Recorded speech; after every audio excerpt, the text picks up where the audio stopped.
A mother's love is the most unconditional form of love that there is.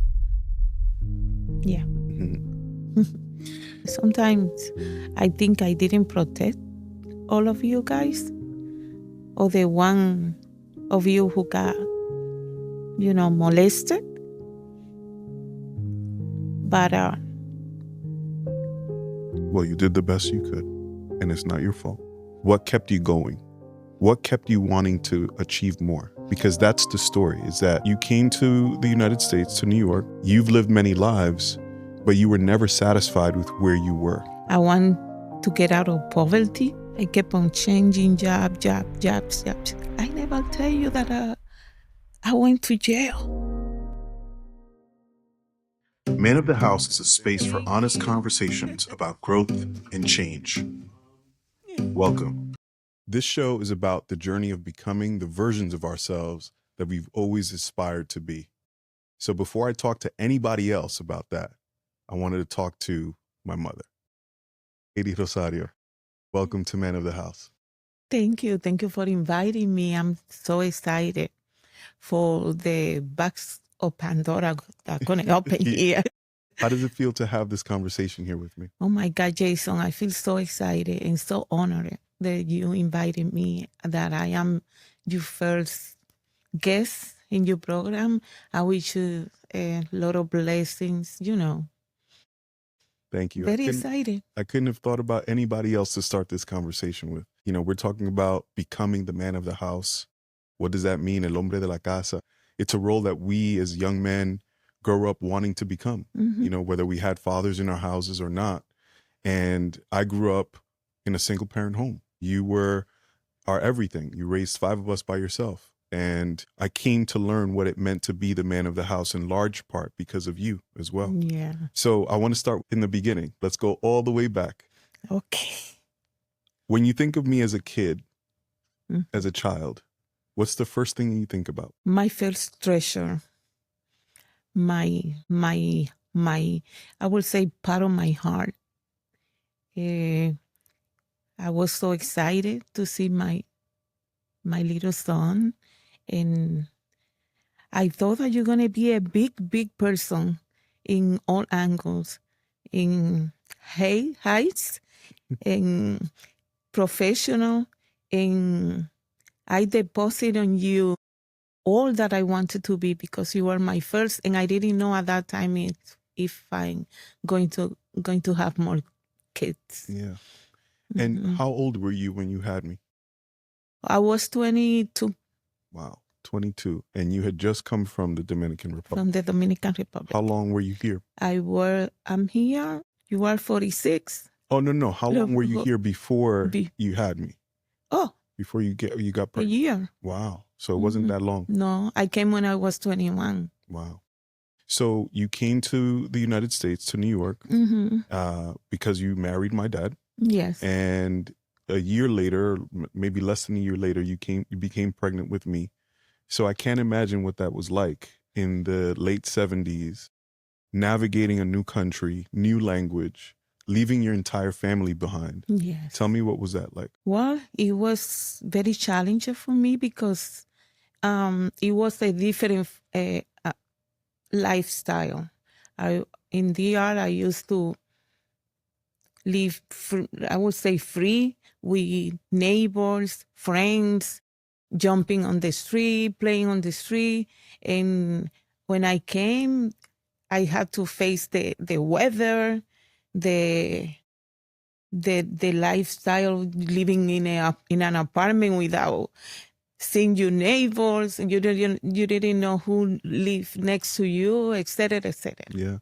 Yeah. It's a culture shock. It's a culture shock. And, I have to tell you, one of the things that I love about you, that I tell you all the time, is you've lived so many lives and you've transformed so many times. But we'll get into that. But you mentioned, when you saw me for the first time and you looked at me as a little boy, that you had big dreams for me, big aspirations. Yes. What kind of man did you want me to become? If you're honest with yourself at that time, not now. Oh, at that time? Not with what you know now, but back then, what kind of man did you want me to become? Responsible first. to treat people with equality, everybody the same, to grow big and to give to people, be resilient. So you talked about thinking of me as a boy, and you had big dreams, big aspirations for me. What kind of man did you think I would become? A respectful man, first of all. Respectful, progresista, wealthy, Yes, wealthy. healthy, and all the big thing that a mother like me could imagine. To shine your light in the world. I love that. Mm-hmm. I hope I'm making you proud. Okay, so I want to start with you first, right? Mm-hmm. Let's take the audience back to the beginning. I said earlier that you have lived so many lives. Mm-hmm. As far as I know, right? I'm the oldest. I've seen you transform more than my siblings have. Yes. So when you think about your life in chapters, right? Like a book, Okay. how many lives do you think you have lived? My God. I've lived so many chapters in just one life. For example, when I was 10, 20, 30, 40, 50, 60, and now next month, the 7th chapter, That's right. you know. But until I remember, I think I remember things since I was 3.5 years old. Wow. Yes. I was a little beautiful girl, innocent, first grandchildren. I have my 2 grandparents, Pavin and Matilde. They told me a lot. They gave me so much love without conditions. I remember that Pavin used to take me to the park, and I remember the first day that he made me take my shoes off just to walk in the grass. And I was skeptical to do that, but I followed. And then after that, I was waiting every afternoon that he invited me to the park so I can hug trees. And that's when I learned about nature and to love nature. So then Pavin, he left me. He passed away. And Matilde, she was the one who kept on giving me so much love, unconditional love. And yo era una niña consentida. En inglés le dicen spoiled. Bien consentida. I remember one time we went past to a garden and I saw those flowers. And I asked my grandma, I want a flower. And she said, I cannot take it. She said, but I want a flower. And she went and she took the flower from the tree and gave me the flower. As soon as she gave me the flower, a lady came by the window and said, hey, don't cut my flower like that. And she was so embarrassed, Jason. And I felt bad because I saw her sad. And she went back to put the flower back on the tree. And the lady said, no, you can go, but don't do that. So I realized in that time that she wants to give me everything that she has. Wow. So, but then she passed away too. Both of them left me. And I was 10 by that time. And then that's when I confront the life.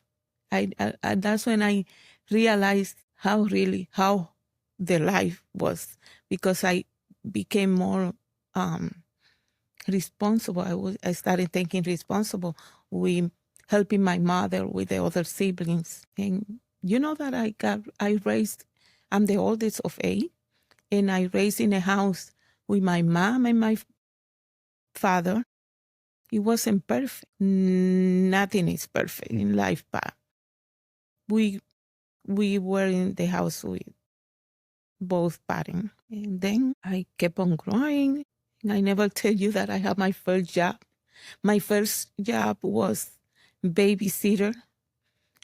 The mother of the girl was prostitute, and I didn't know that she was prostitute.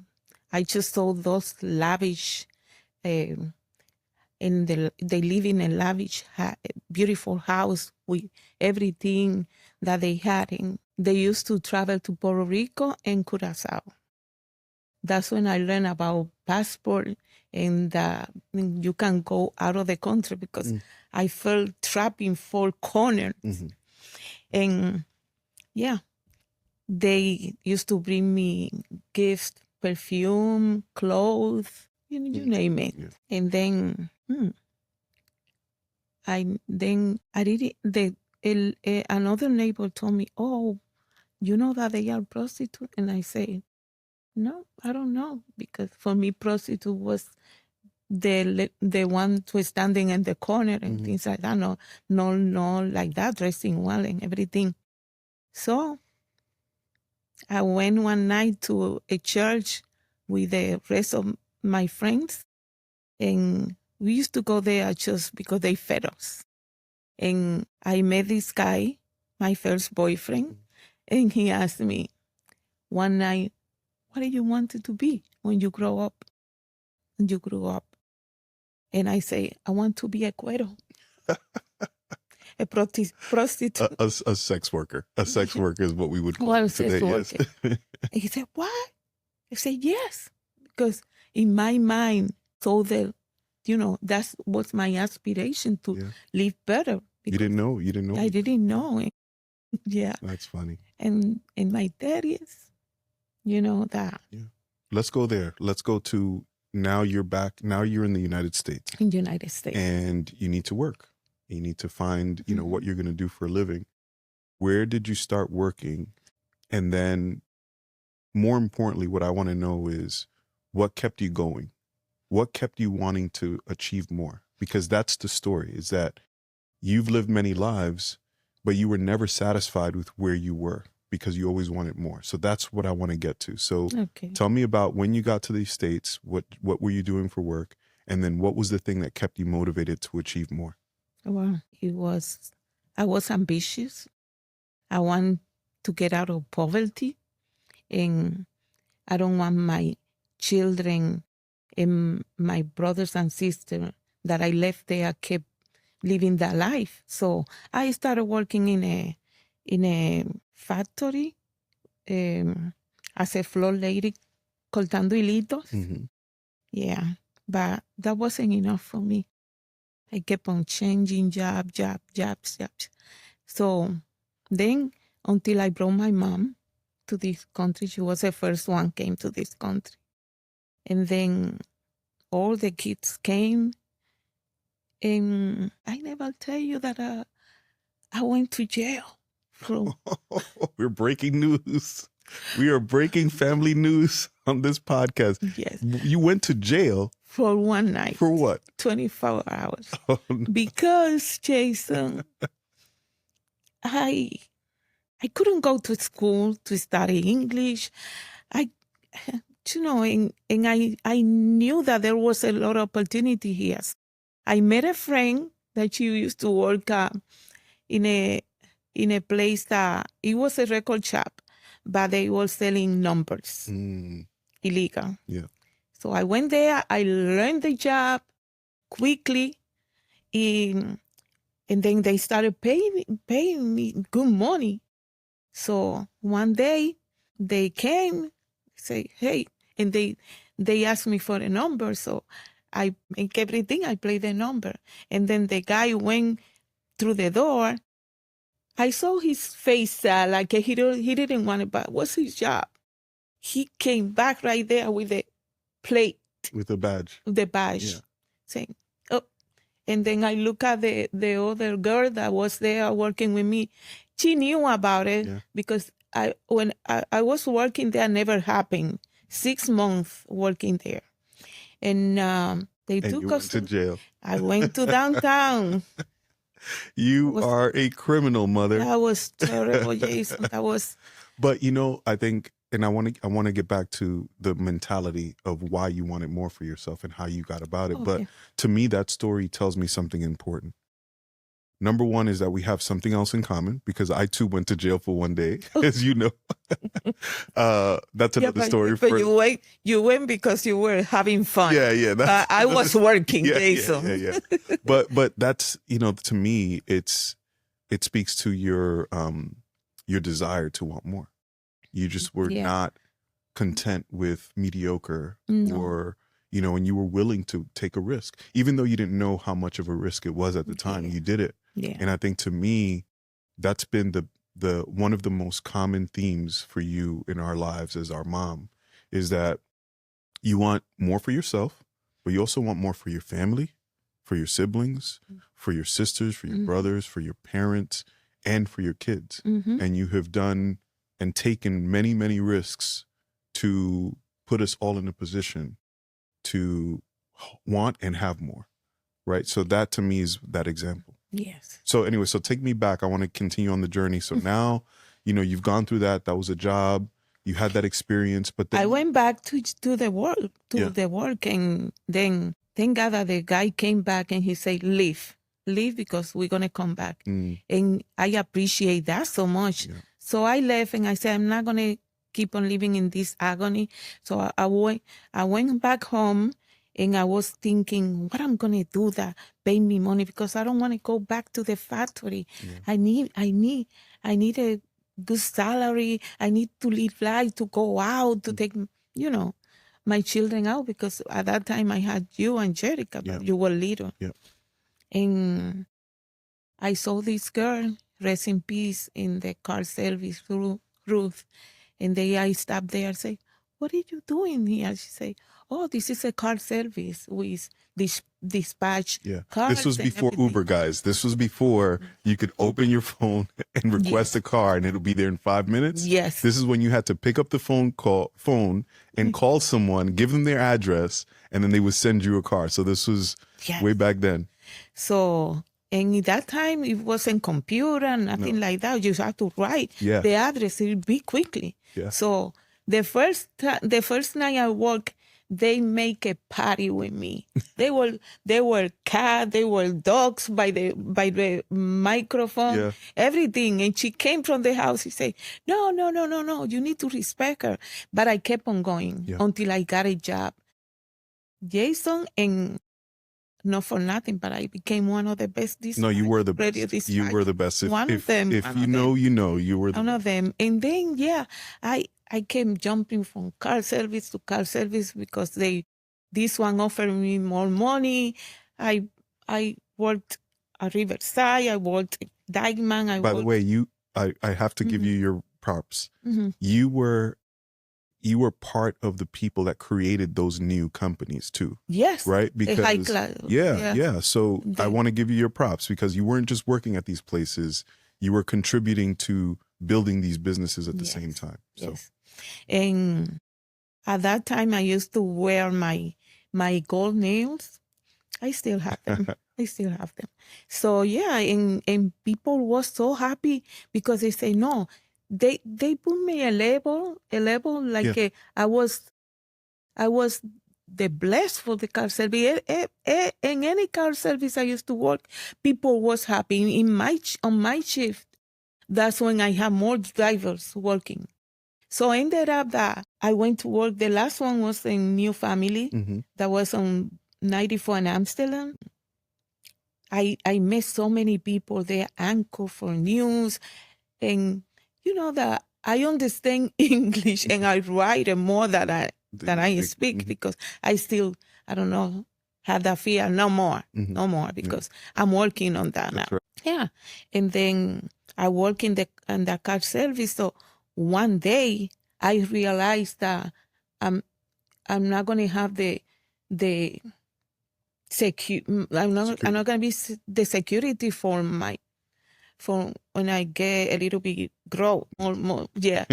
And even though I was reporting, it wasn't enough for me. So Meaning they reporting taxes for your Social Security. for my and all Social that, right? Security, my retirement life, and everything, it wasn't enough. And I saw this announcement saying that you can go to college and you apply for college. I was in my late 40s. Mm. Then I went to apply and I got accepted. It was like a bilingual. During that time, I met a Lorraine. Yeah, she told me, you can come to work in the DOE. And I say, no, because I don't speak a good English. My excuse, she said, yeah, you can come. So I went. She pushed me so hard that I went. I appreciate her. I went, and right there, they want me to have a couple of credits to hire me. And well, I went to college struggling. Barbara and Franchel helping me with the papers and everything. And every time I used to come home, I say, listen, you have an A plus. You have a B plus. So I know. Yeah. Thank to you too, because I remember that you put Franchel in the program in college, in Lehman College. Oh my God. Writing. Yes. Yeah, writing program. Yeah. So she's a writer. Yeah. She's a writer. And Barbara wants to buy her Ox books. Yeah. And I say, listen. So they start making paper for my friend in college. Okay, let's not say that because you don't want to get in trouble. No. I don't want that they take No. But I think yeah. I love that story, Ma, because again, now we're starting to get to now you say, I want more and I'm going to go back to school at 40 years old with 5 kids. Yes. You know, with 4 kids. John was young, right? Yeah, 45 when I went back to school. You went back to school at that point. And then, you know, at that point is when you started to, you know, do the type of work that allowed you to eventually retire. Yes. So congratulations. Thank you.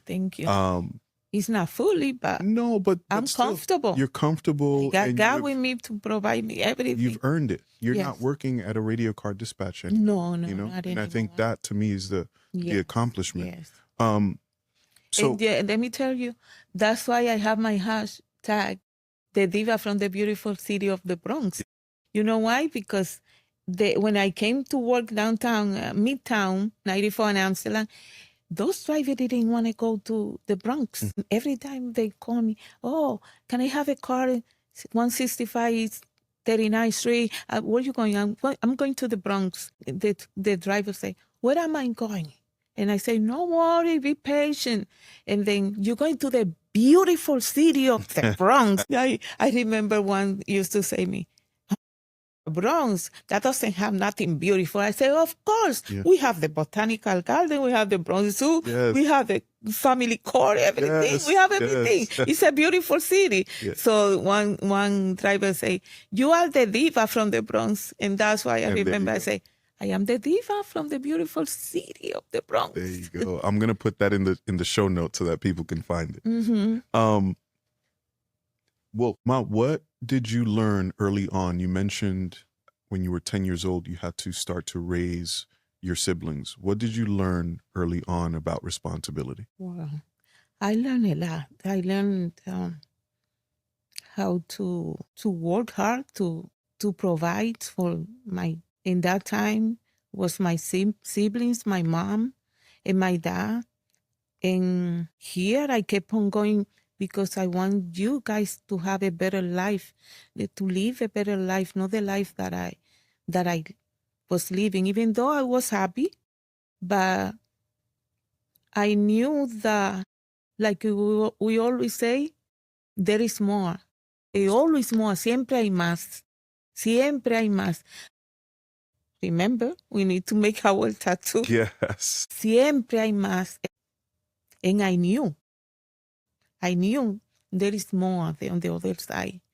Because going back to before coming to here, to DR, I remember always I have faith in God. And I remember that I used to go to Guibia It's on the Malecon, Mm-hmm. downtown there. And start over there. I didn't know nothing about meditation in that time, Right. in that era. But now I know that I was meditating because I used to go every afternoon there and sit there. And I used to see the ship going all over to the horizon and disappear there. So I say, there is more on the other side. Mm. And I know, God, that you're going to take me to that side.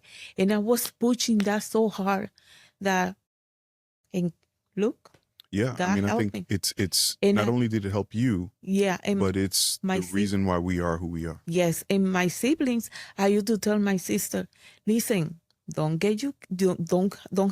birth your kids here. We're gonna go to New York. And Pablo, I used to say, no worries, manito. We're going to New York. Yeah. In New York, and everybody, people was making fun of me, like this maid Yeah. thinking that she's going to New York. And I used to say, no worry. We'll see. No worries, we will see. Yeah. And Jason, and I used to say, I'm gonna have my children gonna have babysitter. They're gonna have Nannies. And Jason, We did. you guys have nanny? Yeah, we did. Thanks to Aleja. Oh my God, Aleja. Shout Yo out. le debí salud a esta señora. My goodness. Yeah. Aleja helped me Yeah. to raise you up, guys. And without planning that. Yeah. Look. Yeah. All right, Mom. So we're going to transition a little bit now, and we're going to go a little bit deeper. Ugh. Okay? So Don't you ready? scare me. What did becoming a mother change about how you saw yourself? Right? So you had a vision for yourself when you were a young girl.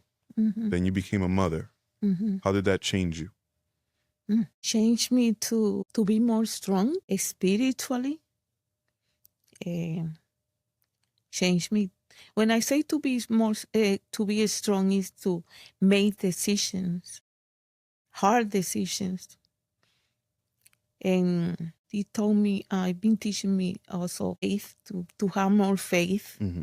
and to keep going. How about what did raising sons teach you? So it's me and John. You and John. We're the bookends. I'm the oldest, he's the youngest. What did raising both men without having our fathers around teach you? I don't know. It's a lot of things, but one thing that I learned is to let you go to the world and live your life. And I say this because the first time that you left the house, that was hard for me, Jake. Very hard.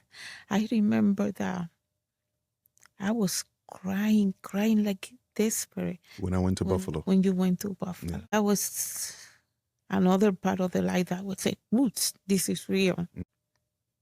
To be strong and strong like a man. I was obedient, but I also felt like you were really hard on me. And we've talked about this before. Yes. Sometimes you were harder on me than you were with Jerica and the younger ones. Why? Well, there's a lot of factors there. Starting for, I was raised in a house that was very hard, you know? Was Mama stronger than Papa? Or? I would say Papa. Yeah. Because he loved us, but he was, he came from the country and he used to hit us hard. And then I think I came with that angry and I was trying to put it on you, without noticing that I was hurting you. And when I realized, I tried, I don't know if you remember, I tried to give you love. Yeah. But it was a tough love because I couldn't be easy with you. Yeah. I couldn't be easy with you because I saw how you were raising in the Bronx, and you were tough. You were tough because I remember when I used to take you to the clinic to get your shots, and you were the taller kids on your age, And you used to, with the toys that they had in there, you were the one trying to play with the toy and dominate everything. So, Okay. Okay. I learned something new about myself today. yeah, so you I were, always thought that I was collaborative and I share well, but apparently not. no. I saw that. And with Jerica, you were, you were the macho man. And I say, El hombre de la casa. el hombre de la casa. El hombre de la casa. You were a macho man and you were trying to dominate me sometimes because I was in love with my baby, with my son, and everything, trying to dress you up and everything. That's what my mom used to say. It's your fault. It's Every my time I fault. say, "Oh my God," I do say it is your fault today. The reason I am who I am, the way I dress is because of you. So it's your fault. Yeah. But I want to go back to that because you were tough, and everybody that knows me knows this because I say it. You're also very loving. I learned how to be loving, how to be tender, and how to be soft because of you. So it's interesting because while you were hard, it somehow it taught me something different. Yes. So I guess my question is, part of the reason you were hard, was it because I didn't have a lot of men in my life? Or is it because you came with that and you wanted to make sure that I grew up the right way? I think both. Okay. Both. You told me as a son how to hug and kiss. We love, we with that love, because it's a different You didn't come with type that. of love. Yeah. And you told me how to to be more more soft, because I never. You told you there was my first kid to tell me, "I love you, mom." And I came from a family we love, but we never say each other, "We love you." Yeah. I love you. I never heard that word. I love you. I love you. The other day, I think a year ago, 2 years ago, was the first time that my brother told me, "I love you." Wow. And yeah, that was. And I love that because now our family unit, me, Jerica, you and Barbara, John and Franchelle, we are some loving ass mofos. We are hugging, we're kissing, you guys, we love you each guys other. We might have got our a different, heart. but we love. Yeah, you love. Yeah. And you love your friends. I was talking with John the other day. The way you love is, as I love the same way people that they don't know that some people, they don't appreciate how much we love them. Yeah. But we are very big in respect. Yeah. I taught you to be very big in respect, because that's my grandfather told me. And love, people, sometimes you get confused with love and respect. Do you think because I love you, you're not going to respect me? And then when we stand there, oh no, it's not like that. So people get, but when we set boundaries, it's like, oh my God, I didn't respect. Yeah, absolutely. I agree. When you look back, what did you want to protect us from when we were younger? Oh, I want to protect you from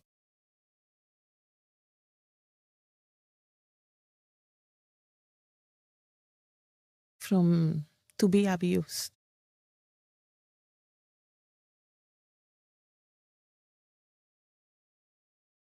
And we can talk about that later. To be abused. And sometimes I think I didn't protect all of you guys, or the one of you who got, molested. But well, you did the best you could, and it's not your fault. And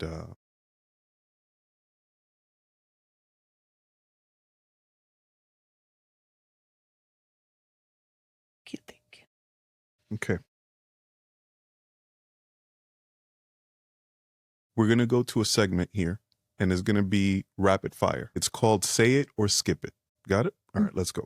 What's something that you understood about me before I did? That you were ambitious, like me. What's a lesson that you learned later in your life that you didn't expect? To have more patience. What's something about raising sons that surprised you?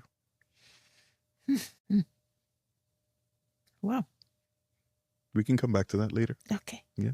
So this podcast, this conversation, this show is called Man of the House. Okay. El hombre de la casa. Right? And as I said before, it's something that as men we want to become, right? But we don't have instructions for that job. So what happens is when we try to become the man of the house, we don't have those instructions, we make them up along the way. And that's what gets us in trouble. That's when we lose our way. I always say this. I learned what kind of man I wanted to be from two people. It was my father. May he rest in peace. He wasn't around all the time. I was able to connect with him later in life.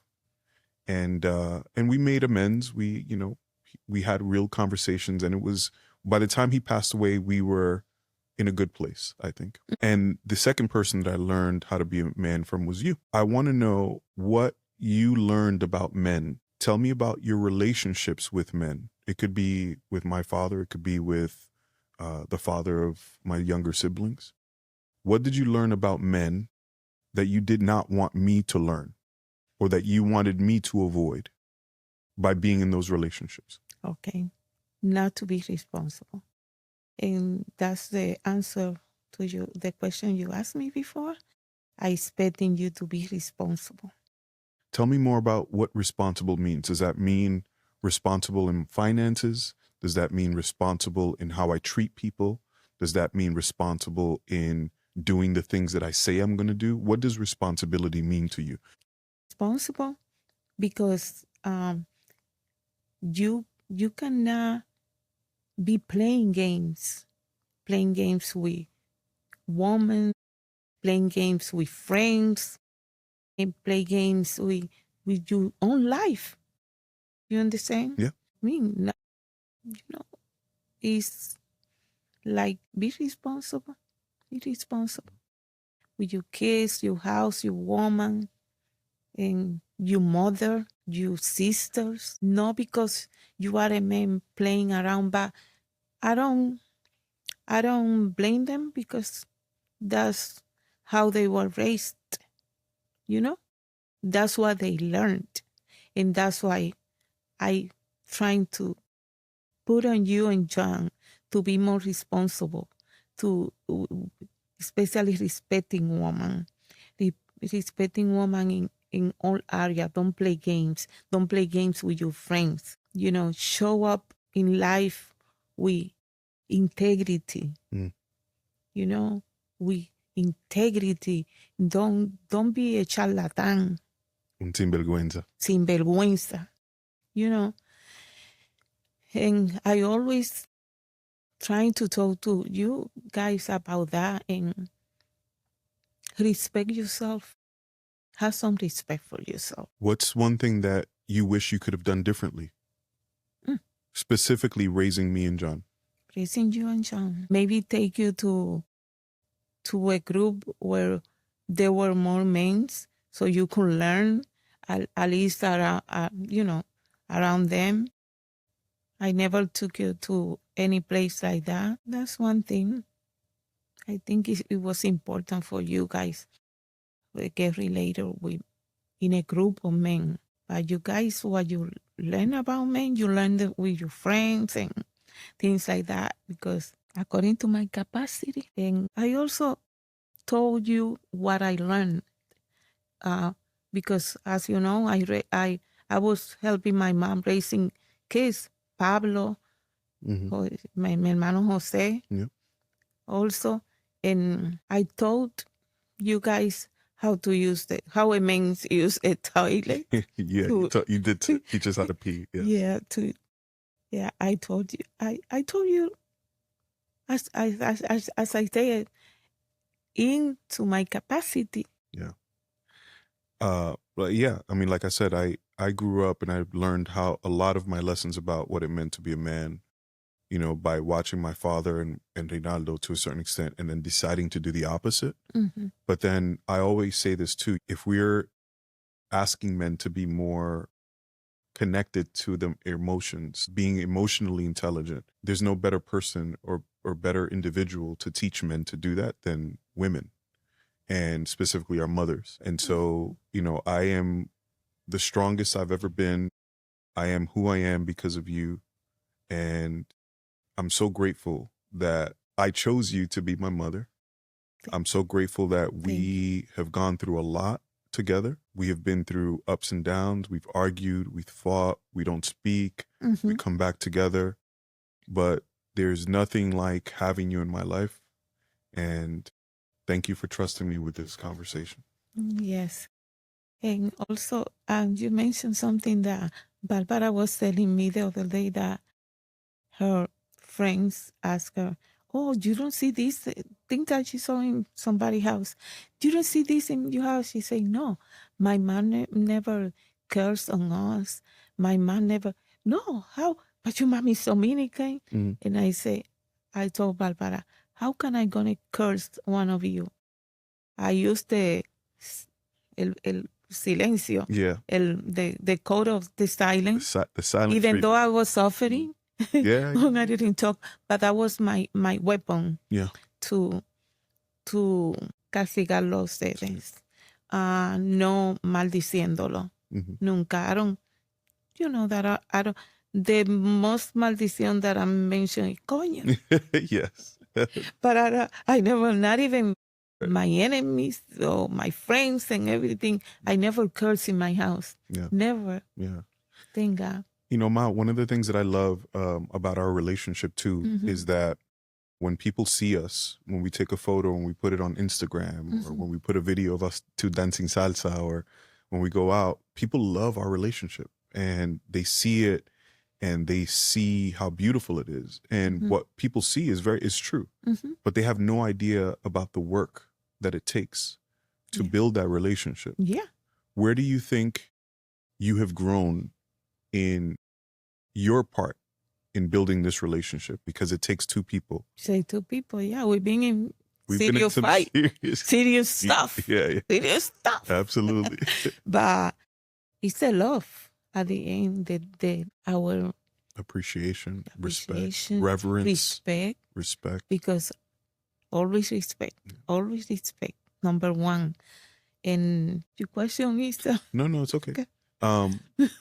What have you done to contribute to building this relationship behind the scenes? okay, I bow down myself. I recapacito. You reflect. I reflect, and at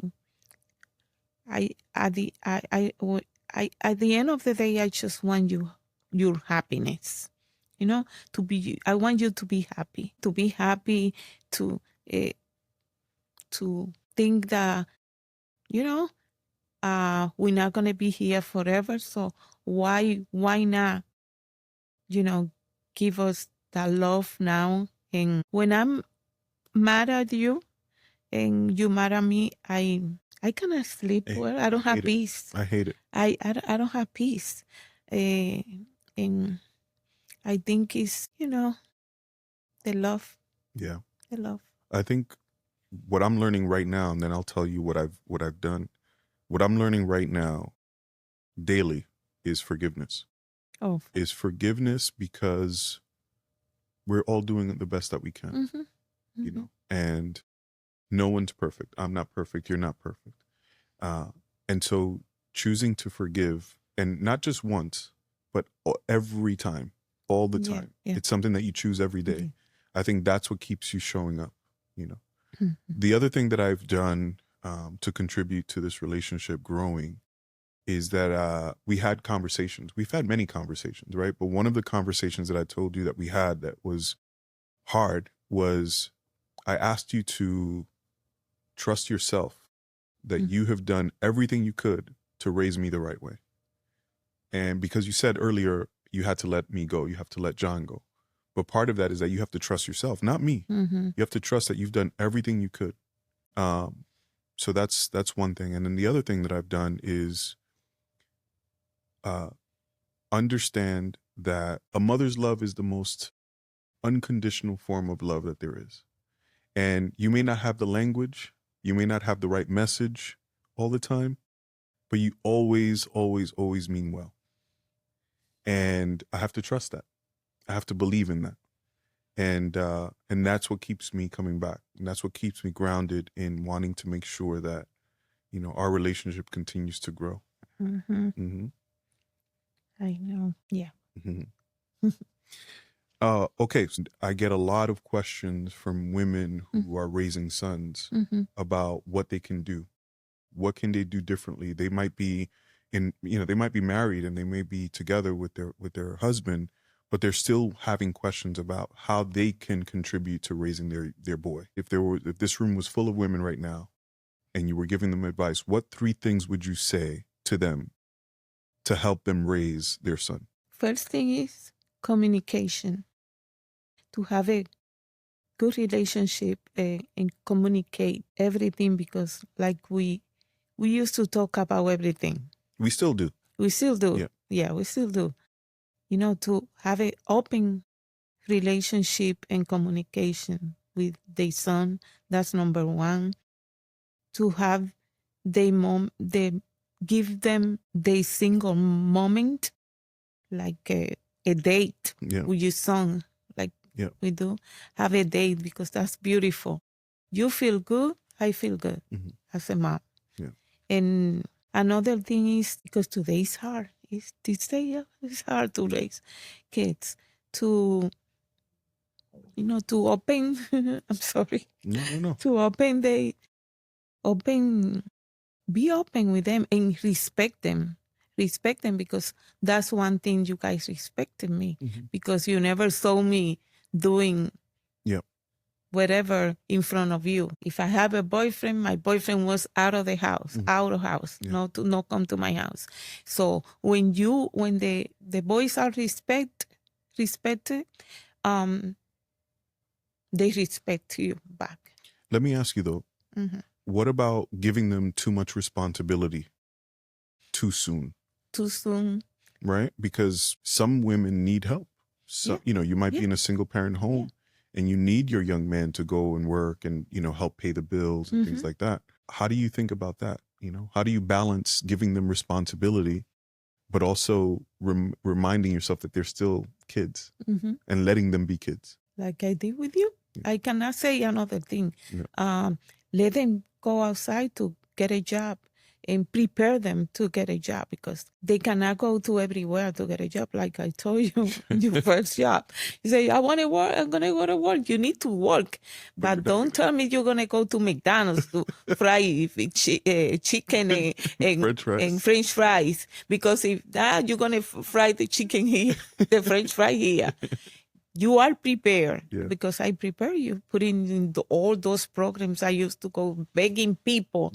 No, I don't have the money to pay you now, but I promise that in 2 months I'm going to come with a payment. Let him learn computer and everything. So that's why I told you, hey, get ready with your slacks and your shirt and go. But what am I going? I'm going to say. I said, go. I don't know to where, but go to the library downtown. Have ambition. Don't let them and watch them who they talking with, and they need to supervise them. They cannot let them just like that. Let them go. So that's great advice. That's great advice. Let them go. I say this all the time too when people ask me about how to raise a daughter. I say you have to let them in. Let them in. We grew up thinking that you were Superwoman sometimes, and sometimes that was not a good thing, because we wouldn't go to you with our problems. Now that's different. But even raising JD, I wanted her to know that I was not perfect. And I wanted her to know when Dad was happy, when he was insecure, when he was scared, because I wanted that when she, now she's 24 years old, she comes to me and she shares the same thing with me. So I think that helped establish a relationship where it was bidirectional. You know, we both were vulnerable with each other. And I also have good relationship with the girls. Yeah. And I told them hard too. I used to tell them, listen, You're hard on them, but differently different. than you are with the boys. Yeah. Yeah. I remember I teach them lessons, for example, oh, I'm beautiful, I'm not beautiful. Yeah. Listen, you are beautiful, Mhm. but always there is one more beautiful than you, and with a big butt, yeah. bigger butt like you, and another one that is less than you. You always in the mirror, Mhm. and because like with boys too, you cannot raise kids in competition with the other one and all of those things. Love yourself. That's what matters. Love yourself how you are. Mhm. I love myself how I are. Yeah. Yeah. Look at you, fabulous. What a great way to end it, Ma. Thank you so much. You have taught me more about strength, sacrifice, love, compassion. Mm-hmm. Thank you for being my biggest cheerleader. And for everyone that's watching, make sure that you follow this young woman right here. Her hashtag is? My hashtag, Diva from the beautiful city of the Bronx. Thank you, Ma. I love you. Yeah, I love you more, Jason.